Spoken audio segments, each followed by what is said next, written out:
तो 1262 में से अधिकांश पद ये चिकित्सा व स्वास्थ्य सेवाएं विभाग के हैं। दूसरा जो डिपार्टमेंट है, उद्योग एवं उद्यम प्रोत्साहन निदेशालय, इंडस्ट्री, और जो इंडस्ट्री प्रमोशन डायरेक्टरेट होता है उसमें 114 पद हैं। तो आपको वरीयता देनी होगी। जब आप अपना फॉर्म भरें तो आपको वरीयता देनी होगी 1-2 करके, कि आप पहला नंबर इसको देना चाहते हैं या पहला नंबर उसे। तो जिसमें वैकेंसी ज्यादा होती है उसी को पहली वरीयता देना उचित रहता है। ये मेडिकल वाला जो हॉस्पिटल, छोटे बड़े हॉस्पिटल इत्यादि होते हैं, उनमें जो जूनियर असिस्टेंट होते हैं, ये ज्यादातर अच्छी नौकरी है, बहुत जबरदस्त। क्लर्क की जो जॉब है वो जबरदस्त ऑफिस की नौकरी और बढ़िया तनख्वाह वगैरह सब कुछ। उद्योग एवं उद्यम प्रोत्साहन निदेशालय, इसमें 114, ये भी बहुत बढ़िया है। जो कहीं पर आप देखते हैं कि उद्योग लगते हैं, इंडस्ट्री डिपार्टमेंट होता है, वो सब। परीक्षा के चरण की बात करें तो ध्यान से समझिएगा इस चीज को। पैट 2021 के नॉर्मलाइज्ड स्कोर के आधार पर शॉर्ट लिस्टिंग की जाएगी। जितनी रिक्तियां हैं उसका 15 गुना, यह बोल रखा है। फिर मुख्य परीक्षा, शॉर्ट लिस्टिंग के बाद में मुख्य परीक्षा, जो कि 130 क्वेश्चन आएंगे। कुल परीक्षा जो होगी 65 अंक की होगी, अर्थात एक क्वेश्चन आधे नंबर का। और परीक्षा करने के लिए ऑफलाइन 90 मिनट मिलेंगी, 1.5 घंटा मिलेगा। टाइपिंग, उसके बाद में टंकड़ होगा, ये केवल क्वालिफाइंग है। टंकड़ क्या है? केवल क्वालिफाइंग। हिंदी 25 शब्द प्रति मिनट, इंग्लिश 30 शब्द प्रति मिनट। इन्होंने ये नहीं कह रखा क्रूति देव में होगी या मंगल में होगी, वो देखने वाली बात होगी। मुख्य परीक्षा होगी 130 क्वेश्चंस की, 65 अंक, 90 मिनट। अंतिम मेरिट जो होगी वो कुल 100 नंबर में से लगेगी। अंतिम मेरिट कितनों में से लगेगी? 100 नंबर में से। लिखित मुख्य परीक्षा 65 अंक की, एक आपकी लिखित मुख्य परीक्षा होगी 65 अंक की। इसमें एक पूछ लो, इसमें एक लिखित मुख्य परीक्षा होगी 65 अंक की। बाकी आपकी शैक्षिक अर्हता के ऊपर 30 अंक में से आप नंबर ले सकते हैं। 30 में से आप नंबर ले सकते हैं, जिसमें से यदि 12वीं आपने 60% या उससे ऊपर प्राप्त किए हैं 12वीं में, तो आपको 20 अंक मिलेंगे। 30 में से 20। 45% से 60% प्राप्त किए तो 15 अंक मिलेंगे। 33 से 45% प्राप्त किए तो मात्र 10 अंक मिलेंगे। तो जिन्होंने 12वीं की है उन्हें 30 में से अधिकतम 20 अंक ही मिलेंगे, जबकि इसकी जो अर्हता थी वो मिनिमम न्यूनतम 12वीं थी। अगर आपने 12वीं से ऊपर स्नातक की हुई है, आप ग्रेजुएट है, BA, BCom, BTech, BCA, MCA, BSc, स्नातक, ग्रेजुएट, और ग्रेजुएशन में आपने 60% या उससे अधिक प्राप्त किए तो 10 अंक। इस प्रकार से जो स्नातक स्टूडेंट है जिसने 12वीं में भी 60% या उससे ज्यादा और स्नातक में भी 60% या उससे ज्यादा प्राप्त किए, उसे 30 में से 30 नंबर मिल जाएंगे। अन्यथा अगर केवल आपने 12वीं पास है, स्नातक नहीं हो, तब दिक्कत है, तब आपको केवल 20 नंबर मिल सकते हैं, वो भी तब जब आप 60% या उससे ऊपर। उसके बाद में यदि आप खिलाड़ी हैं तो अधिकतम 5 नंबर खिलाड़ी को दिए गए। इंटरनेशनल मतलब अंतरराष्ट्रीय खिलाड़ी है तो 5 से 5। राष्ट्रीय स्तर, नेशनल माने राष्ट्रीय स्तर के खिलाड़ी है तो 5 में से 4। आप राज्य स्तर के खिलाड़ी है तो 5 में से 3। और या आप स्कूल, कॉलेज या विश्वविद्यालय स्तर के खिलाड़ी हैं तो 5 में से 2 अंक अधिकतम आपको प्राप्त हो सकते हैं। इस प्रकार लिखित परीक्षा में से 65, शैक्षिक अर्हता के आधार पर 30, और खिलाड़ी है तो 5। खिलाड़ी नहीं है तो आपको केवल 90 में से मिलेंगे, 5 नंबर आपको नहीं मिलेंगे। इस प्रकार जो अंतिम मेरिट लगेगी कुल 100 नंबर में से लगेगी।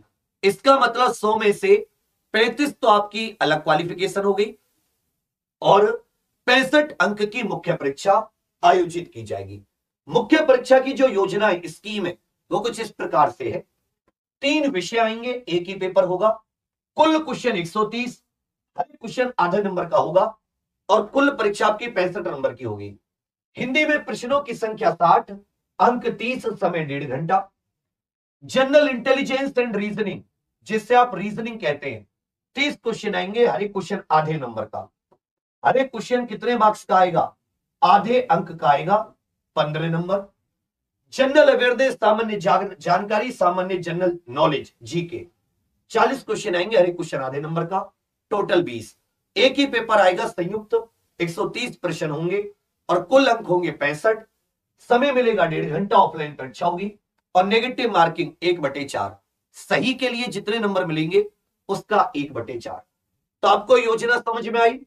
जो शैक्षिक अर्हता है उस पर आपको विशेष गौर यहां पर देनी पड़ेगी, क्योंकि शैक्षिक अर्हता में 12वीं, न्यूनतम 12वीं पास होनी चाहिए या उससे ज्यादा।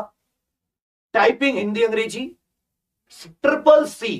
देखिए ज्यादातर जो विभाग होते हैं उनमें CCC जो मांगते हैं वो जो फॉर्म की लास्ट डेट तक मांगते हैं। इसमें भी यह कहा गया है कि आपके पास जो अर्हता होनी चाहिए वो फॉर्म की अंतिम तिथि तक होनी चाहिए, मतलब CCC फॉर्म की अंतिम तिथि तक। लेकिन यदि आपकी यहां पर यह चीज ध्यान देने वाली बात होगी, यूपी CCC को क्लैरिफाई करना चाहिए कि अभी इसका पेपर कई महीने बाद होगा और CCC इनको जब ये डॉक्यूमेंट चेकिंग उसके भी बाद होगी, मतलब डॉक्यूमेंट चेकिंग अगले साल कहीं अगस्त सितंबर में जाके होगी। यदि इतना समय है तो ये बच्चों को निराश ना करें, इनको CCC सभी के लिए ओपन कर देना चाहिए कि जिनके पास नहीं है वो भी ले लें, ताकि पेट का स्कोर तो बहुत सारे स्टूडेंट के पास होगा लेकिन बहुत कम स्टूडेंट ऐसे होंगे जिनके पास CCC होगा। तो इसका यदि CCC ये 14 दिसंबर तक मांगते हैं, तो 14 दिसंबर फॉर्म भरने की अंतिम तिथि है, तो फिर बहुत सारे बच्चों के पास ये CCC नहीं होगा। हम तो कहते कहते मर गए। हमने CCC का एक छोटा सा कोर्स भी 200-250 रुपए का बना रखा है एग्जाम पर ऑफिशियल ऐप पर। साल 2020 से मैं कहता आ रहा हूं कि ये जो लॉकडाउन था इसका सही उचित इसका वो कीजिए, कानून को इत्यादि। बहुत सारी ऐसी वैकेंसी होती है, CCC के बिना काम नहीं चलेगा।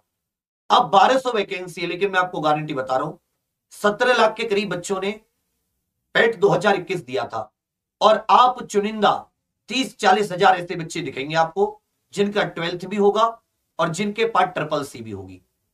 तो इसमें कंपटीशन केवल कुछ लोगों में होगा, ज्यादा नहीं, क्योंकि इसमें CCC की वजह से बहुत सारे लोग फॉर्म भर ही नहीं पाएंगे। हालांकि यदि यूपी CCC क्लैरिफाई कर देता है, क्योंकि अभी 1 महीना है फॉर्म भरने में, फॉर्म साथी आपके 21 नवंबर से शुरू होंगे, अभी अक्टूबर में, तो शायद बहुत सारे बच्चों को मौका मिल जाए जिनके 12th ईयर वो CCC अब कर सकते हैं। तो हम लोग दोनों दिमाग को रख के चलेंगे। CCC क्योंकि हर तीसरे महीने होता है। अभी जो लोग इस महीने CCC का फॉर्म भरेंगे, 500 रुपए का फॉर्म होता है, 90 मिनट में 100 क्वेश्चन करने होते हैं, कोई नेगेटिव मार्किंग नहीं होती। उनका पेपर फरवरी में लगेगा। आप पेपर दोगे, 15 दिन के अंदर रिजल्ट आ जाएगा। तो यदि आप चाहें तो एक अच्छा काम कीजिए, जिसके पास CCC नहीं है वो CCC अप्लाई कर दीजिए। फरवरी में पेपर होगा, क्या पता कि आपको मौका मिल जाए कि जब डॉक्यूमेंट चेकिंग होगी उस समय आपके पास CCC होना चाहिए, तो फिर आप परेशानी होंगी। क्योंकि इसमें ऐसा CCC के साथ नहीं दिया गया जहां पर शैक्षिक अर्हता, अगर आप नोटिफिकेशन पढ़ेंगे पूरा विज्ञापन कि जी CCC इस डेट तक चाहिए। ओवरऑल कह रखा है एज, शैक्षिक अर्हता की 12वीं होनी चाहिए, ये सब फॉर्म की अंतिम तिथि तक, उसी में CCC को मान लेते हैं। अन्यथा अगर इसका मतलब चांस मिल सकते हैं, नहीं तो लिख देते हैं कि CCC, या फिर फॉर्म भरवाते में CCC आपसे वहां पर डलवा देंगे। लेकिन फॉर्म तो ये छोटा सा भरवाएंगे, ज्यादातर डिटेल्स पेट की ले लेते हैं, फॉर्म में ज्यादा नहीं भरवाएंगे, तो आपको चांस मिल सकता है। इसलिए जो अक्टूबर नवंबर आप फॉर्म की 31 तारीख तक अगर आप अक्टूबर तक भर देते हैं और CCC का अप्लाई कर देते हैं तो आपका पेपर फरवरी में होगा। आप 15 दिन के अंदर रिजल्ट आ जाता है, हो सकता है आपको मौका मिल जाए। अन्यथा बहुत कम बच्चों के अंदर कंपटीशन होगा। ये सारी की सारी जानकारी मैंने दे दी। मुख्य परीक्षा 65 अंक, बाकी 35 अंक आपके शैक्षिक अर्हता और खिलाड़ी होने पर। खिलाड़ी नहीं है तो 5 आपके वैसे कट गए। शैक्षिक अर्हता में आप ग्रेजुएशन नहीं है तो 10 नंबर कट गए, क्योंकि हालांकि इसकी न्यूनतम 12वीं मांगी है, लेकिन फिर भी कहा गया कि अगर 12वीं में 60% या उससे ज्यादा लाते हैं तो 20 अंक। मेरी ये समझ से बाहर है कि जब तुमने 12वीं मांगी, ठीक है, तो तुम फिर 12वीं वाले में ही 30 अंक दो ना, स्नातक क्यों जोड़ रहे हो? कोई बच्चा, बहुत से ऐसे बच्चे जिसकी स्नातक नहीं हुई, उसके 80% 12वीं में आए, उसका तो नाश हो गया ना 10 नंबर।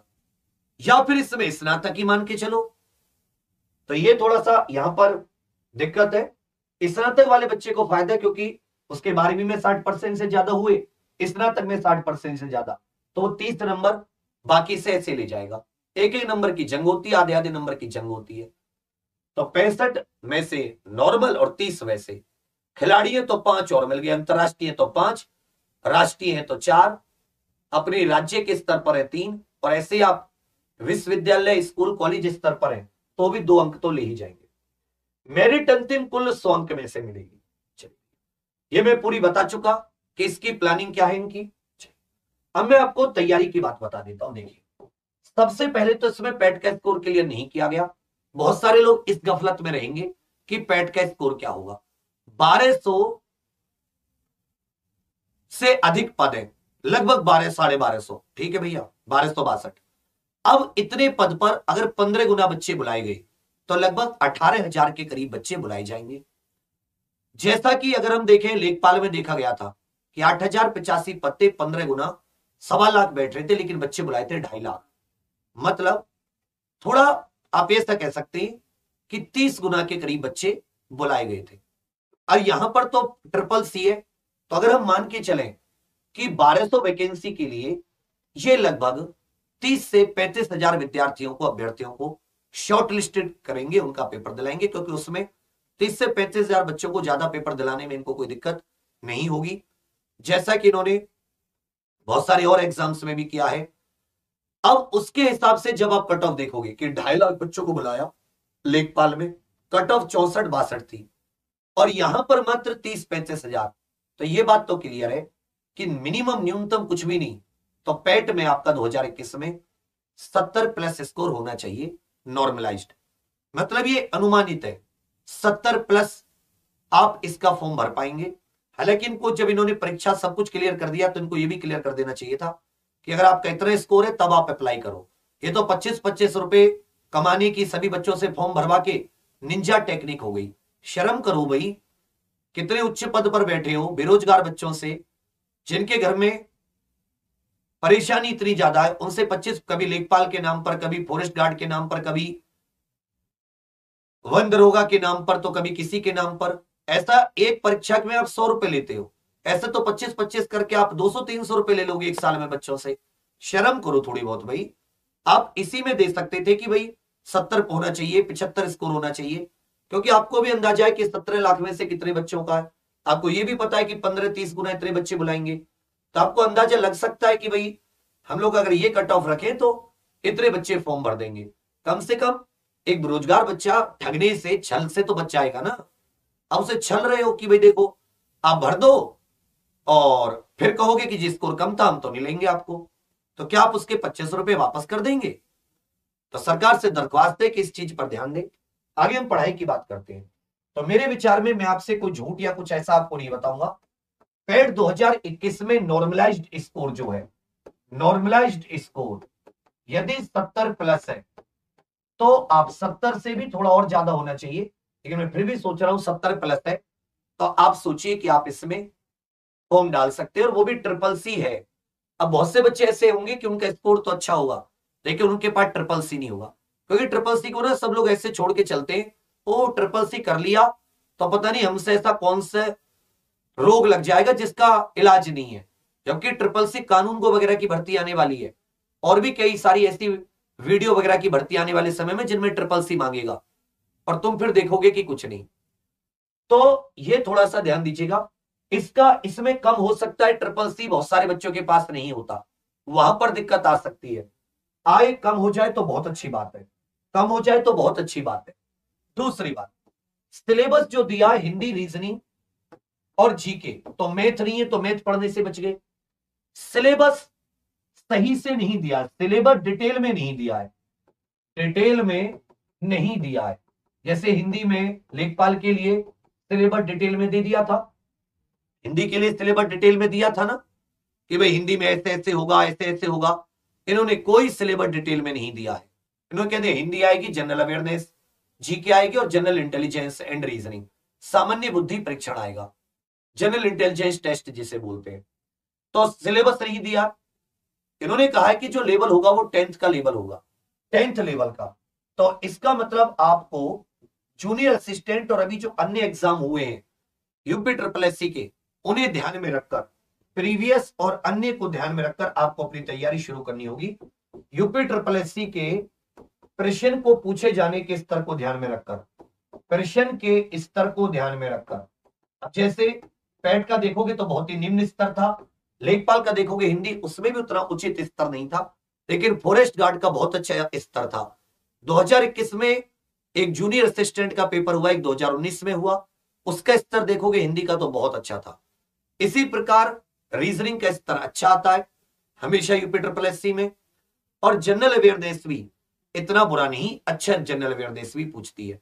तो 65 अंक में से आपको अधिकतम ज्यादा से ज्यादा अंक आपके लाने होंगे, अन्यथा आप मुश्किल में फंस जाएंगे।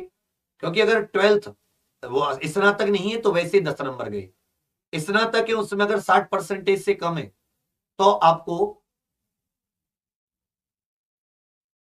नंबर कम मिलेंगे। यदि आप 12th किए हुए उसमें भी 60% से कम है, 60 वाले या उससे ज्यादा वाले को तो 20 मिलेंगे, और अगर 45 से 60 है तो आपको केवल 15 मिलेंगे।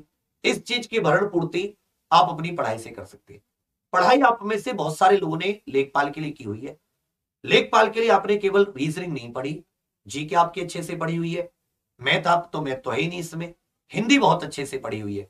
हिंदी के कुछ टॉपिक आपने लेखपाल के पढ़े थे क्योंकि वहां पर सिलेबस आपको डिफाइन था, इसमें सिलेबस नहीं है, तो हिंदी आपको थोड़ी सी ज्यादा पढ़नी पड़ेगी। जीके वो जो पढ़ी हुई है उसमें आपको यूपी ट्रिपल एससी का जो फॉरेस्ट गार्ड इत्यादि में जो थोड़ा सा बदलाव हुआ है उसके आधार पर थोड़ा सा उसका रिवीजन, करंट अफेयर को ज्यादा ध्यान में देना होगा।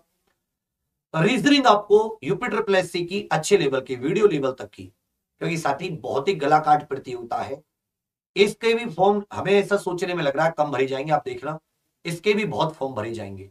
तो आप सभी लोग पहले तो इन 3 चीजों पर ध्यान देना।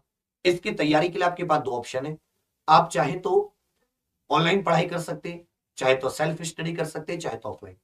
ऑफलाइन में जाएंगे एनर्जी वो एक ऐसा बड़ी वो नहीं है कि मतलब आपको अलग से कोई स्पेशल वो चाहिए, समय बचाएंगे, ऑनलाइन से आप पढ़ सकते हैं। ऑनलाइन के भी 2 फायदे हैं, चाहे तो आप पेड लेकर पढ़ें, चाहे तो आप फ्री।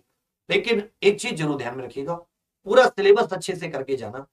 130 प्रश्न जो आएंगे इनमें आप जितने अधिकतम अटेम्प्ट करके आएंगे उतने ही आप स्कोर ऊपर रहेगा, क्योंकि 12th और उसमें जितना स्कोर आ गया, जितने नंबर मिलने थे वो मिलेंगे। जो असली है, जिस बच्चे के 70 हैं उसके 12th में भी थोड़े से अच्छे नंबर आए होंगे, तभी वो 70-75 ला रहा है। तो इसके लिए मैं आपको